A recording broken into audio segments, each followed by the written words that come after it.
Habari, naitwa Daniel Eliuta Mwangili. Mimi ni kiongozi wa kisiasa na kiongozi wa kijamii, community leader and political leader. Ninachukua nafasi na fursa hii kukutakia heri ya mwaka 2026.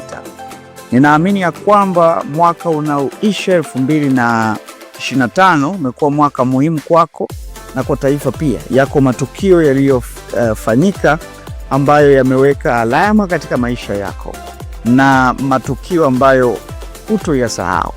Ninaamini ya kwamba yanabaki kama historia.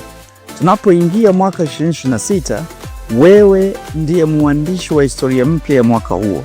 Ni matumaini yangu kwamba umejipanga kuandika historia njema, historia ambayo itawagusa watu wengine katika jamii yako. Mimi Daniel Mwangili ninakutakia heri ya mwaka mpya 2026. Mwaka huu ukawe wa baraka, ukawe mwaka wa kujitolea, kufanya kazi kwa bidii, kwa sababu kazi ni nyenzo muhimu sana katika kutuletea maendeleo binafsi na maendeleo ya umma kwa wale wanaokuzunguka.